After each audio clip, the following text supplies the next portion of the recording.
Дорогі глядачі, вітаємо вас на телемережі «Контакт». І сьогодні про справу трас специфічно для велосипедів, для роверів поговоримо тепер із міністром інфраструктури пані Кінгою Сурма. So, Minister Surma, Kinga, welcome to our show. And, we know that not too many people were too happy with these bike lanes, but what was it that brought the premier to, action on the province's part? And by the way, everybody loved the premier coming to the event at the Woodbine Center. It was great to see him. Yeah, thank you so much. It's really nice to be back, saying hello to all of the families that are watching. It was certainly a pleasure to be at the event yesterday. I'm not sure how many people attended, but it certainly looked like a very full room. 5,000 with lots of energy, and we sent the invitation, and of course the premier made time to come by and show his support and dedication to the Ukrainian families here. What a great crowd here. I'm joined by my great Minister of Infrastructure, Tobacco Gal, which is very important, Kinga Surma.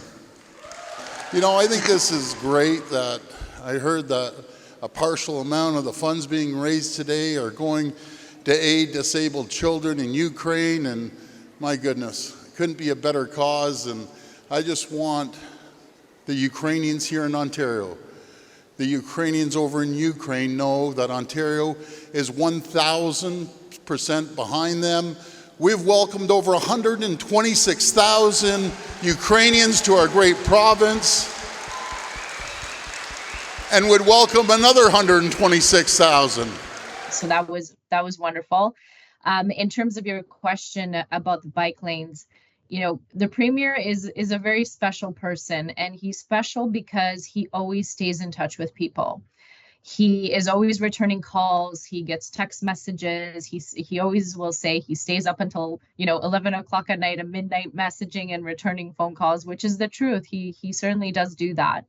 And I think that when the city imposed these bike lanes, particularly here in Etobicoke, many people reached out to him directly and expressed their dissatisfaction with that decision, especially since the city held a community consultation and everyone that attended was very adamantly against it, and they decided to put them in anyway.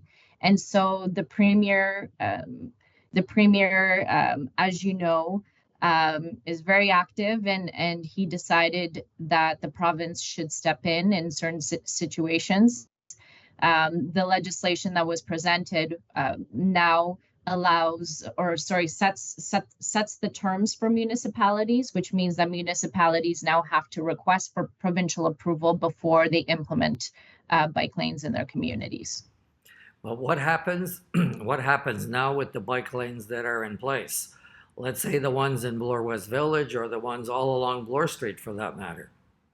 Yes, and the premier, I know, made a commitment to remove certain bike lanes. Usually after legislation is presented, what happens is the minister and his team will put forward regulations and rules and procedures. And I know that Minister Sakaria, the Minister of Transportation, who himself has been assisting the premier develop this and in support of those that don't want bike lanes in their communities. And so he's working on the process and the procedures. What will it involve? What kind of costs will be associated with it? And I know that he's working on that right now, and we'll be sharing it in weeks, months to come. Well, okay. Well, thank you very much for telling us about this. And I don't know, are there any other things in place that your ministry has, on the go? Well, I actually work very closely with the Minister of Transportation. We're working together on the subway expansion plan here in the city of Toronto. It impacts Etobicoke very much because the Eglinton West extension, the tunneling, is now completed, and we're focusing on building the station boxes and the systems and rail. So that project is moving along nicely.